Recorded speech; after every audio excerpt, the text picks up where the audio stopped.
Artículo 2. Consecuencias.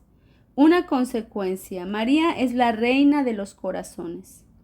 De lo que acabamos de decir, se debe evidentemente concluir, en primer lugar, que María recibió de Dios un gran dominio en las almas de los elegidos, pues ella no puede hacer en ellos su residencia como Dios Padre le ha ordenado, formarlos, nutrirlos y engendrarlos a la vida eterna como madre suya, tenerlos por herencia y porción suya, formarlos en Jesucristo y a Jesucristo en ellos, dejar en sus corazones las raíces de sus virtudes y ser la compañera indisoluble del Espíritu Santo para todas estas obras de gracia.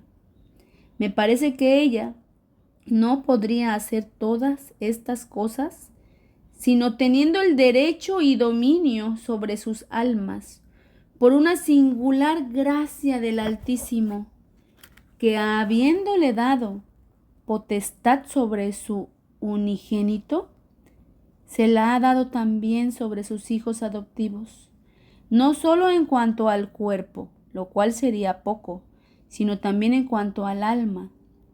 María es la reina del cielo y de la tierra por obra de la gracia, como Jesucristo es rey por la naturaleza y derecho de conquista. Ahora bien, como el reinado de Jesucristo consiste principalmente en el corazón o en el interior del hombre, según estas palabras, el reino de Dios está dentro de vosotros. Lucas 17:21. De igual manera, el reinado de la Santísima Virgen es principalmente en el interior del hombre, o sea, en su alma, y es principalmente en las almas donde ella es más glorificada con su Hijo que en todas las criaturas visibles, de donde nosotros podemos llamarla como los santos, reina de los corazones. Segunda consecuencia. María es necesaria a los hombres para llegar a su último fin.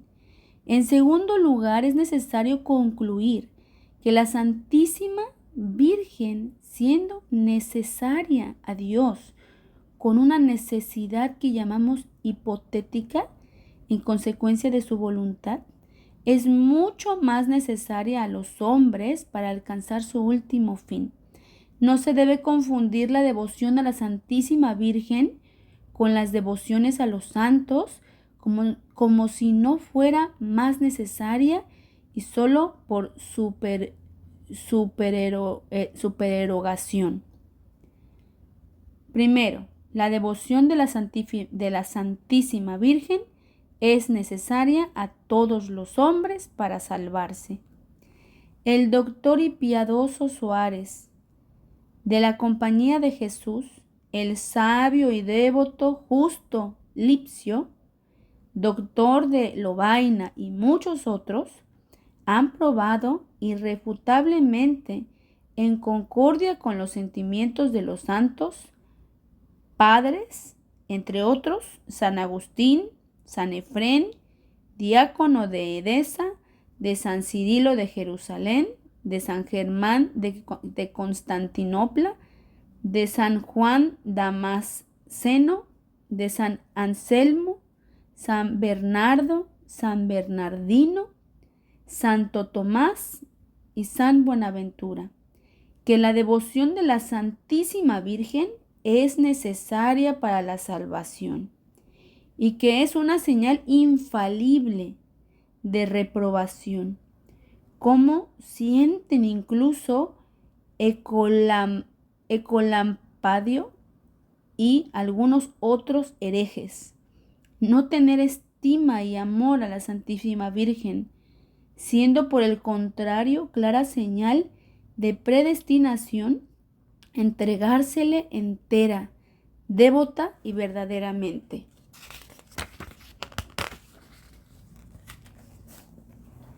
Las figuras y palabras del Antiguo y Nuevo Testamento así lo prueban. Los sentimientos y ejemplos de los santos lo confirman. La razón y la experiencia así lo enseñan y demuestran. los propios diablos y sus secuaces, movidos por la fuerza de la verdad, a pesar suyo, han sido obligados a menudo a confesarlo. De todos los pasajes de los santos padres y doctores, de quienes he hecho un amplio recuento para probar esta verdad, no comentaré más que uno para no extenderme demasiado. Tibi devotum esse est arma quaedam salutis quae Deus his dat quos vult salvos fieri. El seros devoto, oh Santísima Virgen, dice San Juan Damasceno, es un arma de salvación que Dios da a quienes quieren salvar. Podría aquí relatar muchas historias que prueban la misma cuestión, entre otras. Primera, la que nos refiere las crónicas de San Francisco, de cuando él vio en éxtasis una gran escalera que iba hacia el cielo, al fin de la cual estaba la Santísima Virgen y por la cual le fue indicado que era necesario subir para llegar al cielo.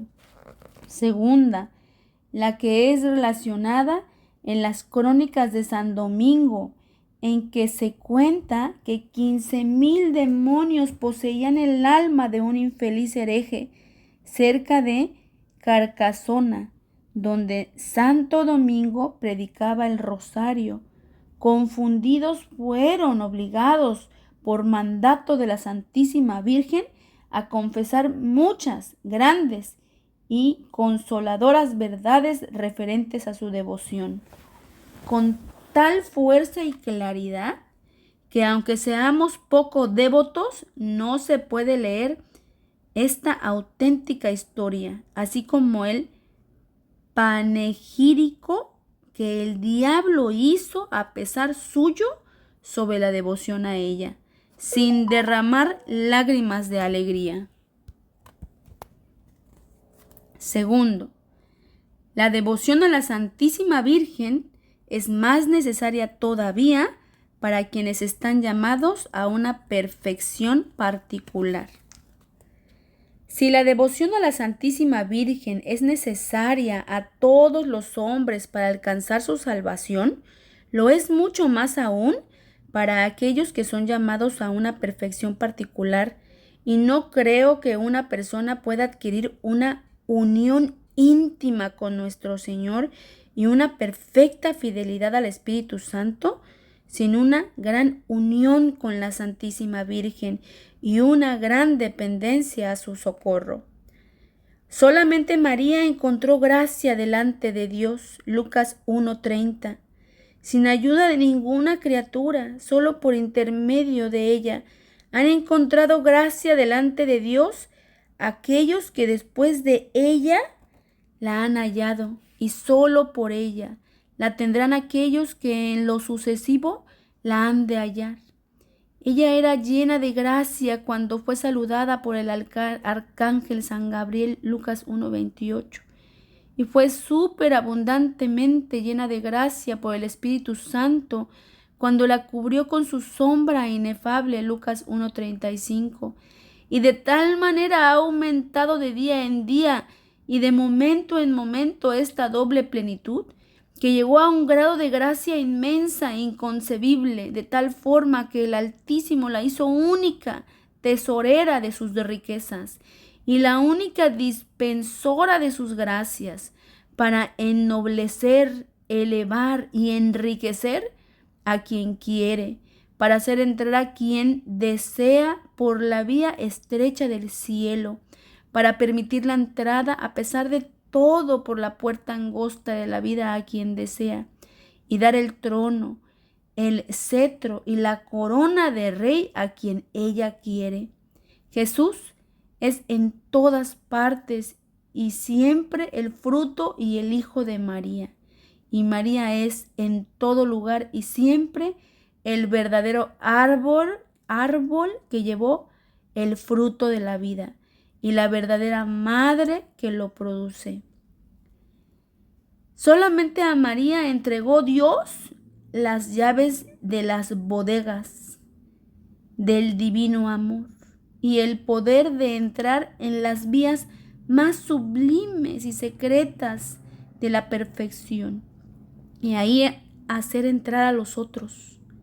María solamente es quien da la entrada en el paraíso celeste a los miserables hijos de Eva, la infiel, para allí pasearse agradablemente con Dios, para ocultarse con seguridad de sus enemigos, para allí alimentarse deliciosamente y sin temer la muerte, del fruto de los árboles de la vida y de la ciencia del bien y del mal, y poder beber a grandes tragos de las aguas celestiales de esta bella fuente que allí brota con abundancia, o mejor aún, como ella misma en este paraíso terrestre, o esta tierra virgen y bendita de la que Adán y Eva, pecadores, fueron expulsados. No permite la entrada en sí misma más que a aquellos y aquellas que son de su agrado para hacerle santos. Todos los ricos del pueblo para servirme de la expresión del Espíritu Santo. Salmo 44:13. Según la explicación de San Bernardo, todos los ricos del pueblo suplicaban vuestra mirada de siglo en siglo, y más especialmente al fin del mundo. O sea que los más grandes santos, las almas más ricas en gracia y en virtud, serán las más asiduas en pedir a la Santísima Virgen y en tenerla siempre presente como su perfecto modelo de imitación y su ayuda poderosa para socorrerlas. Todo lo que he dicho sucederá especialmente al final del mundo y bien pronto, ya que el Altísimo con su Santísima Madre deben formarse grandes santos que sobrepasarán en santidad a la mayor parte de los otros santos. Con los cedros del Líbano sobrepujan a los pequeños arbustos, según ha sido revelado a una alma santa cuya vida fue escrita por M. de Renty. Estas grandes almas llenas de gracia y de celo serán escogidas para oponerse a los enemigos de Dios que bramarán de todos lados y serán singularmente devotas de la Santísima Virgen, esclarecidas por su luz, alimentadas por su leche, conducidas por su espíritu, sostenidas por su brazo y guardadas bajo su protección, de tal modo que combatirán con una mano y edificarán con la otra. Ne 4:17. Con una mano combatirán, derribarán, aplastarán a los herejes con sus herejías, a los cismáticos con sus cismas, a los idólatras con sus idolatrías y a los pecadores con sus impiedades. Y con la otra mano edificarán el templo del verdadero Salomón y la mística ciudad de Dios, es decir, la Santísima Virgen, llamada por los santos padres, el templo de Salomón y la ciudad de Dios. Ellos conducirán a todo el mundo con sus palabras y ejemplos a la verdadera devoción a María, lo que les atraerá muchos enemigos, pero también muchas victorias y gloria para Dios solo. Esto ha sido revelado por Dios a San Vicente Ferrer, gran apóstol de su siglo, conforme él mismo lo ha resaltado claramente en una de sus obras. Es lo que el Espíritu Santo parece haber predicho en el Salmo 58, 14, 16, cuyas palabras son: Et sien qui a Deus dominabitus Jacob, et finium terrae convertentur ad vesperam, et famem partientur ut canes, et circuivit civitatem. versos 14 y 15.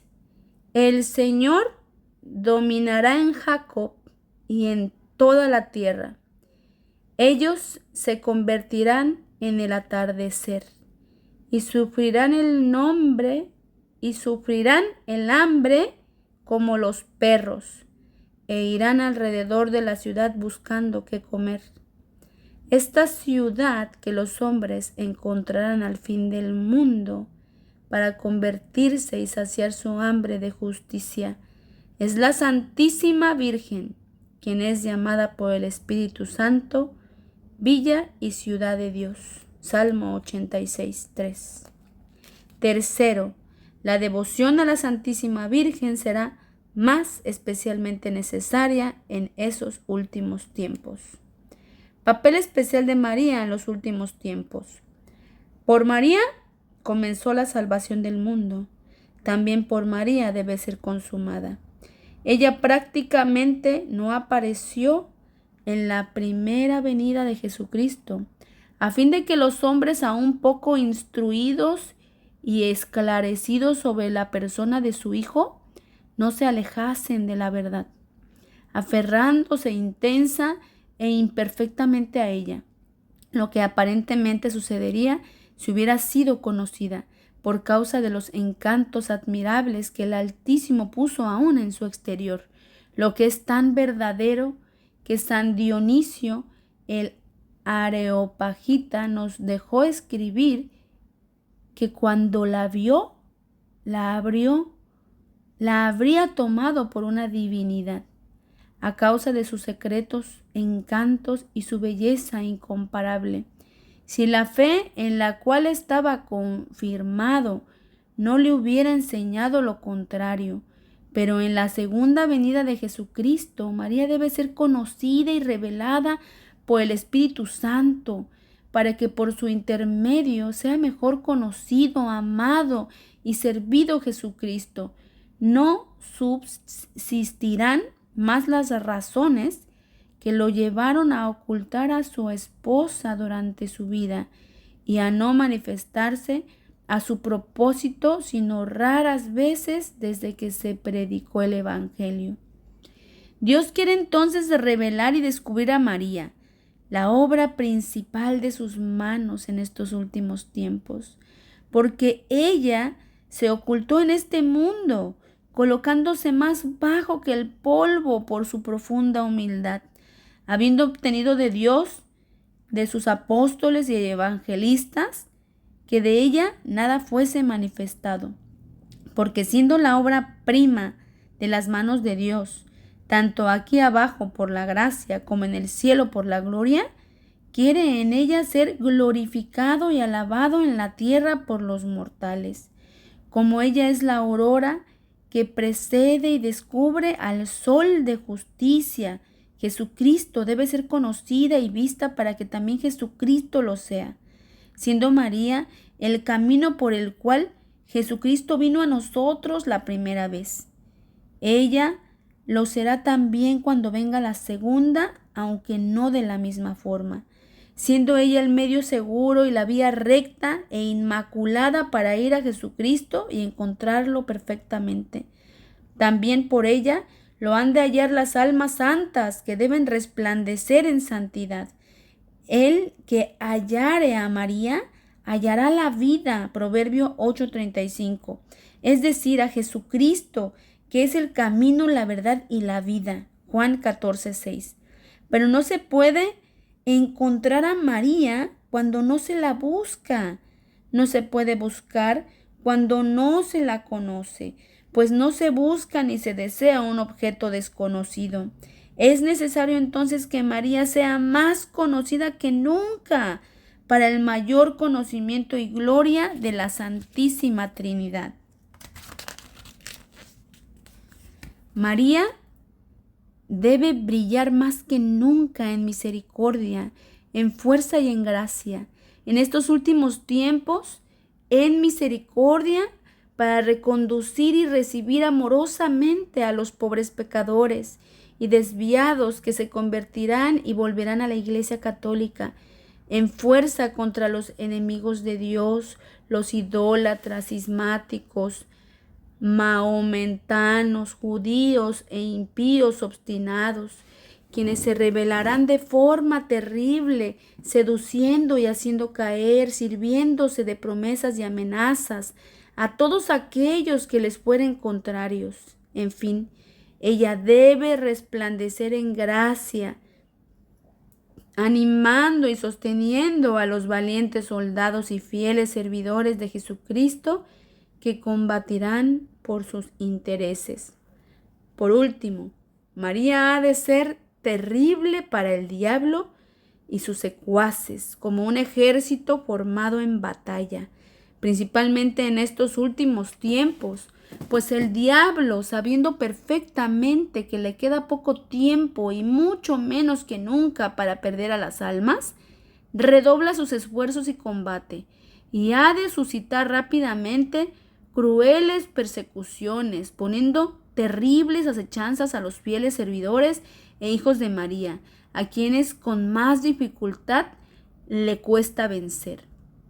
Es principalmente de estas últimas y crueles persecuciones del diablo que aumentarán cada día hasta el reino del anticristo, de las que se debe entender la primera y célebre predicción y maldición de Dios, fulminada contra la serpiente en el paraíso. Es el propósito de explicarlo aquí para gloria de la Santísima Virgen, salvación de sus hijos y confusión del diablo. Pondré enemistades entre ti y la mujer, entre tu linaje y el suyo. Ella te aplastará la cabeza y tú pondrás acechanzas a su calcañar. Dios no ha hecho ni formado nunca más que una sola enemistad, pero irreconciliable, la cual durará e incluso aumentará hasta el fin. Es entre María, su digna madre, y el diablo, entre los hijos y servidores de la Santísima Virgen y los hijos y secuaces de Lucifer, de tal manera que la más terrible enemiga que Dios haya creado contra el diablo es María, su Santa Madre. Él mismo le ha dado desde el paraíso terrestre, aunque ella no existiese sino en sus pensamientos, tanto odio contra este maldito enemigo suyo, tal capacidad para descubrir la malicia de esta antigua serpiente, tanta fuerza para vencer, aterrar y aplastar a este orgulloso impío, que éste la teme, no solo más que a los ángeles y hombres, sino en cierto sentido más que al propio Dios. Esto no propiamente porque la ira, el odio y el poder de Dios no sean infinitamente más grandes que los de la Santísima Virgen, ya que las perfecciones de María son limitadas, sino en primer lugar porque Satán, siendo orgulloso, sufre infinitamente más en ser vencido y castigado por una pequeña y humilde sierva de Dios. Y su humildad lo humilla más que el poder divino. En segundo lugar, porque Dios ha otorgado a María tan gran poder contra los diablos que más temen ellos, como a menudo han sido obligados a confesar a pesar suyo por la boca de los posesos. Uno solo de sus suspiros en favor de cualquier alma, que las oraciones de todos los santos, y una sola de sus amenazas contra ellos, que todos los otros tormentos. Lo que Lucifer ha perdido por orgullo, María lo ganó por su humildad. Lo que Eva condenó y perdió por su desobediencia, lo ha salvado María por su obediencia. Eva, obedeciendo a la serpiente, perdió a todos sus hijos con ella, entregándoselos a este infernal dragón. María, habiéndose conservado perfectamente fiel a Dios, con ella ha salvado a todos sus hijos y servidores y los ha consagrado a su majestad. Dios ha creado no solamente una enemistad, sino enemistades, y no solo entre María y el demonio, sino también entre las descendencia de la Santísima Virgen y la del diablo. Es decir, Dios ha puesto enemistades, antipatías y odios secretos entre los verdaderos hijos y servidores de la Santísima Virgen y los hijos y esclavos del diablo. Por esta razón ellos no se aman mutuamente, ni tienen correspondencia interior unos con otros. Los hijos de Belial, los esclavos de Satanás, los amigos del mundo, ya que esto es la misma cosa, han perseguido siempre hasta el presente y perseguirán más que nunca a aquellos y aquellas que pertenecen a la Santísima Virgen, como otrora Caín persiguió a su hermano Abel y Esaú a su hermano Jacob, que con prefigura de los réprobos y de los predestinados. Pero la humilde María obtendrá siempre la victoria sobre este orgulloso y de manera tan rotunda que ella le aplastará la cabeza en la cual reside su orgullo. Ella descubrirá siempre la malicia de la serpiente, haciendo claras sus malicias infernales. Disipará sus consejos diabólicos y librará a sus fieles siervos hasta el fin de los tiempos de sus garras crueles. Pero el poder de María sobre todos los diablos brillará particularmente en los últimos tiempos, en que Satán pondrá acechanzas a su talón, es decir, a sus humildes esclavos y a sus pobres hijos, que ella suscitará para hacerle la guerra. Ellos serán pequeños y pobres según el mundo, y rebajados delante de todos como el talón, hollados y perseguidos como el talón lo es en relación a los demás miembros del cuerpo, pero a cambio de ello serán ricos en gracia de Dios, que María les distribuirá abundantemente, grandes y de santidad relevante delante de Dios, superiores a toda criatura por su celo inflamado, y tan fuertemente apoyados en el socorro divino, que con la humildad de su talón en unión con María, aplastarán la cabeza del diablo y harán triunfar a Jesucristo.